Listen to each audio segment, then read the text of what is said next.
गुड्डू मुस्लिम की फरारी और उसे पकड़ने में पुलिस की नाकामी को लेकर कई तरह की चर्चाएं जो हैं वो तेज हो गई हैं।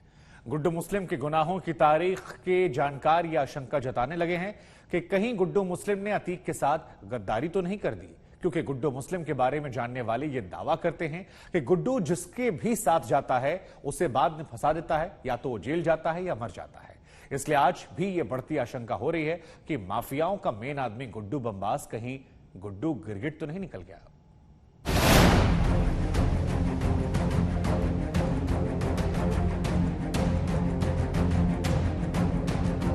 गुड्डू मुस्लिम के गुनाहों की तारीख से इस मुल्क का तवारुफ तब शुरू हुआ जब 24 फरवरी को प्रयागराज के सुलेम सराय में दिन दहाड़े सड़क धुआं धुआं हो गई थी।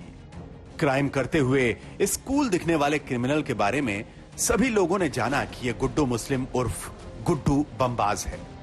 पुलिस के रिकॉर्ड में गुड्डू का नाम नया नहीं था और न ही गुड्डू मुस्लिम को पकड़ने की चुनौती से पुलिस अनजान थी। क्राइम करने में सक्षम है। ये हमेशा से कॉन्ट्रैक्ट किलर रहा है।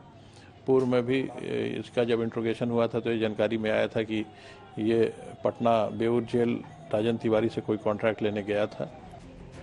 दरअसल गुड्डू मुस्लिम के बारे में पुलिस रिकॉर्ड में दर्ज घटनाओं और पूर्वांचल में अपराधियों और माफियाओं के किस्सों के मुताबिक गुड्डू मुस्लिम स्कूल के जमाने से ही बम बनाने की ट्रेनिंग ले रहा था। उसने पश्चिम बंगाल से बम बनाने की ट्रेनिंग ले रखी थी। कॉलेज में पढ़ाई के दौरान 1997 में जब एक स्कूल टीचर की हत्या हुई तो जौनपुर के एक बाहुबली के साथ गुड्डू मुस्लिम का नाम भी सामने आया था। उसी साल एक इंजीनियर की हत्या में भी नाम आने से गुड्डू बड़ा अपराधी बनने लगा था। इसके अलावा गुड्डू मुस्लिम का नाम पूर्वांचल के अपराधी श्री प्रकाश शुक्ला के साथ जुड़ गया। श्री प्रकाश शुक्ल की हत्या के बाद साल 2000 के करीब गुड्डू मुख्तार अंसारी गैंग में शामिल हो गया। पूर्वांचल के माफियाओं के साथ काम करते हुए गुड्डू मुस्लिम पेशेवर हत्यारा बन चुका था और पैसे लेकर कत्ल करने लगा था।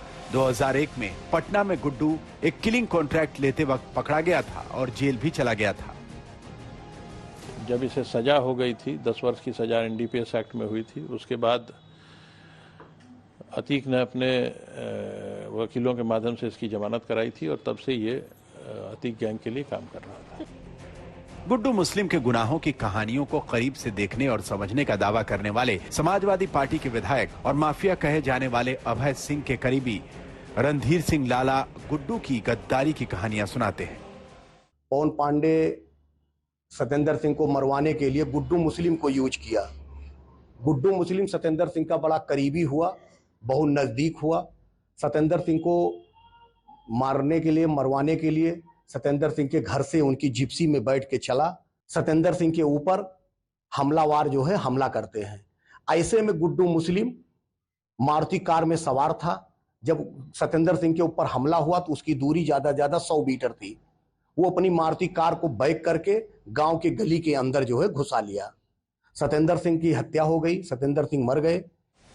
रणधीर सिंह 1996-97 की ये कहानी बताते हैं कि गुड्डू मुस्लिम कैसे पहले एक अपराधी से करीब आया, फिर दूसरे अपराधी की हत्या कराई। उसके बाद गुड्डू मुस्लिम पर सत्येंद्र सिंह की हत्या में मदद के बाद संतोष सिंह को भी जहर देकर हत्या करने का आरोप लगा। संतोष सिंह को मारने का, मरवाने का, इस चीज को जब अभय सिंह को पता चला तो अभय सिंह ने गुड्डू मुस्लिम को इस चीज के लिए मना किया कि आप जो है ऐसा नहीं करोगे। लेकिन अभय सिंह जेल में थे और धनंजय बाहर थे, गुड्डू मुस्लिम बाहर थे। इन लोगों ने संतोष के साथ धोखा कर ही दिया। धोखा करके उनको कोल्ड ड्रिंक में जहर मिला के पिला दिया। इसके बाद उनकी हत्या कर दिया। एक माफिया की मदद से दूसरे माफिया की हत्या में गुड्डू मुस्लिम का हाथ रहने के आरोप पहले भी लगे हैं। ऐसे में अतीक, अशरफ, असद सारे मारे गए और 5 लाख का इनामी गुड्डू बमबाज अभी तक पकड़ में भी नहीं आ पाया है। तो सवाल उठने लगा है कि कहीं गुड्डू बमबाज ने अतीक के सफाये में दूसरे माफियाओं या फिर पुलिस की मदद तो नहीं की। ऐसी तमाम आशंकाओं का खात्मा तभी हो पाएगा जब यूपी पुलिस गुड्डू मुस्लिम को जिंदा पकड़ पाएगी। अयोध्या में बनवीर सिंह के साथ आज तक ब्यूरो।